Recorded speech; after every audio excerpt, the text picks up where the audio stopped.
Rosa María Catalá, soy directora general del Colegio Madrid, que es uno de los colegios del exilio, probablemente el más grande y que acaba de cumplir 75 años. Yo me imagino que por eso estoy acá,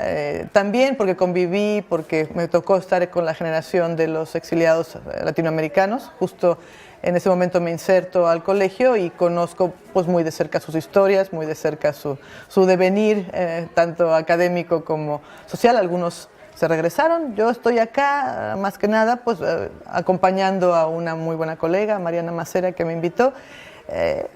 institucionalmente al Colegio Madrid. Me imagino que estaríamos presentes de alguna manera formal, porque justamente fue de las instituciones que asiló, dio becas. O sea, los padres de familia se organizaron para ayudar a los hijos de los exiliados y afortunadamente ese principio de solidaridad que tiene el México, primero con el exilio español y luego el propio colegio con los exiliados latinoamericanos, pues es algo que pervive, porque se nos quedó un sistema de becas de los más eficientes y más generosos que tiene las escuelas en México. El Colegio Madrid tiene imbricado en todo lo que es su proyecto educativo a la memoria de lo que es, primero, el valor, ¿no?, del proyecto educativo de la República, no solamente educativo, sino político y social, por supuesto, ¿no?, de una España que sale huyendo, de españoles que salen huyendo, pero que se dan cuenta pronto, a los 3, 4 años, ¿no?, de llegados al país, que tal vez esa idea de volver pronto a su país de origen no va a ser posible y que hay que moverse, hay que evolucionar, hay que crear escuelas, hay que educar con ese sentido con el que habían venido, ¿no? Y así pues realmente pasa el colegio de ser un pequeño, una guardería de las familias que tenían que ir a trabajar y dejan a los hijos, a ser una escuela que formalmente se constituye ya de grandes maestros. O sea, se llama ya a un director que tenía ya mucha carrera formada en España, el maestro Rebaque, que se allega de una serie de maestras, primero de primaria, pero que justamente en este ver que no se va a volver a España, hay que construir la secundaria y más tarde el bachillerato. O sea, el colegio finalmente ya para los años 50 se consolida ya como una institución de largo alcance, digamos, de escuela básica y de escuela media superior. Y lo que hablamos de la memoria, creo que se ha estado presente en todas las clases, al menos yo cuando me inserté en los 70, viniendo de Argentina justamente, lo que veía es que no había una clase, fuera de lo que fuera de historia, de química, de biología, en la que de alguna manera no estuviera presente esa riqueza, ese bagaje de interés por el conocimiento, por supuesto, ¿no?, pero también en un conocimiento que tiene que trascender y que tiene que transformar a los alumnos para que a su vez transformen a la sociedad, no solamente en esta visión de la escuela privada, en donde se forman personas que tienen ventajas, ¿no?, con respecto a la escuela pública, por el manejo de idiomas o por el manejo de conocimientos de alta preparación, sino también con un profundo interés social en lo social y para lo social, ¿no? Eso es para lo que la memoria sigue siendo importante en la escuela. Por supuesto, en términos del exilio republicano, que es el fundador, lo que se manifiesta son los principios de los valores republicanos: justicia, libertad. Digamos, antes se hablaba de tolerancia, ahora más bien se habla de ver al otro, de incluirlo en la propia vida. Y pues evidentemente, ¿no?, en un país donde todavía hay grandes carencias y grandes oportunidades para promover ese tipo de educación, pues el colegio tiene todavía una misión muy, muy importante que continuar, y a 75 años se siente pues muy preparado para hacerlo. La libertad de pensamiento es la memoria que queremos transmitir a las generaciones nuevas. Y si no se cuentan esas historias que nos contaba María Luisa, si no se cuentan las historias de los Macera, de los Lorenzanos, bueno, de las mismas familias que, aunque no tenían familiares vinculados directamente con una actividad política que los comprometiera, pues nos dimos cuenta que vivíamos en entornos amenazados, en entornos donde no se podía potenciar, y eso fue lo que vieron mis padres en la Argentina de los mediados de los 70, donde no se podía vivir en paz y en tranquilidad, pensando lo que se quería pensar y dejando a los hijos libres de decidir su futuro. Entonces, la memoria está para eso, para acordarse que hay que moverse y luchar en contra de grupos que pueden capturar tu vida y pueden asesinarla en un minuto, ¿no? Si no estás preparado y preparando a la sociedad para identificar dónde se están tergiversando las cosas y dónde se pueden tener un punto de no retorno. La memoria no es algo acartonado, no es lo que está en los libros de historia, la historia oficial, esa que se cuenta siempre, pues sobre todo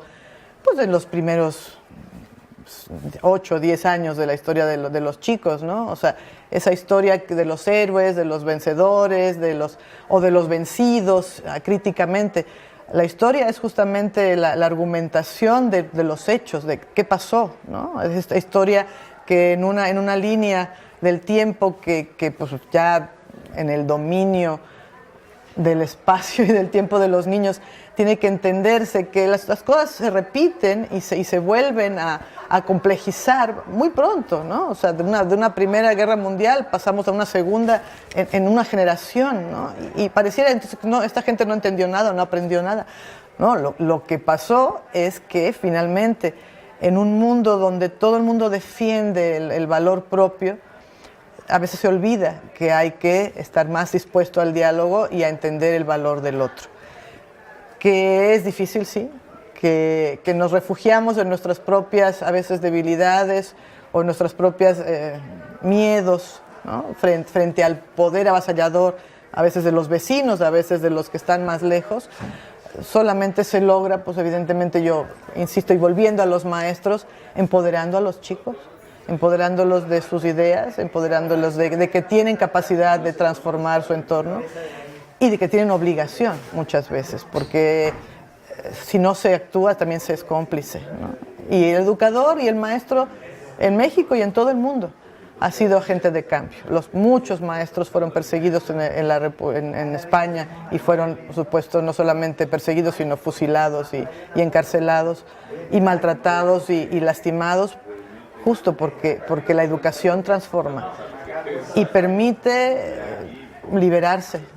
del que te tiene con la venda en los ojos. Estar aquí hoy es muy importante, porque justamente lo que nos decía la compañera, ¿no? O sea, Morelia y otros puntos de México fueron espacios a los que llegaron esos exilios, en donde evidentemente por ser pequeñas los grupos que llegaron no alcanzaron a trascender y que sin embargo a 70, 80 años de eso se ve que hubo cuestiones que evidentemente estas personas querían traer, querían seguir aportándoles a sí mismos y a los otros estos valores que, por ejemplo, se hablaba, ¿no? de tener en la memoria, primero, la importancia del conocimiento, segundo, la transmisión del mismo, y en tercero, pues la divulgación de cosas que son humanas, que han cambiado vidas, que han hecho abrir los ojos a algunos que, no por no querer, sino por no estar en contacto con esas historias de vida, pues nunca se han planteado ciertas cosas que creo que hoy, por ejemplo, a estos chicos que estaban aquí, pues pueden haberles llamado la atención, ¿no? O sea, nada que tenga un soporte tan importante como fue el exilio republicano español o los exilios latinoamericanos en términos de búsqueda de mejores condiciones de vida para los pueblos, puede pasar desapercibido y debe pasar desapercibido para las nuevas generaciones. Y que los chicos de las universidades, de las escuelas, tengan contacto con personas que tienen historias que contar, pues creo que humaniza su conocimiento, pasa de los libros a la historia viva, y eso siempre será pues muy, muy grato. Creo que encontrarnos con los amigos acá hace no solamente el evento como una cuestión académica y docta de la que nos iremos a casa enriquecidos más o menos, sino que también como grupo, como personas que vivimos esa época, pues nos sentimos en la obligación, ¿no? Y con el gusto de transmitir. Mis casas en México han sido evidentemente el Colegio Madrid primero, ¿no? En donde encontré una acogida en México que fue pues, más allá de encontrarme con los 3 países que han marcado mi vida, ¿no? O sea, nacer en Argentina, vivir en México, pero ser de origen español. En la UNAM todo eso también lo encontré. Y creo que estar aquí hoy pues, tiene esa relevancia y esa importancia para mí de estar en mi casa en todos los sentidos.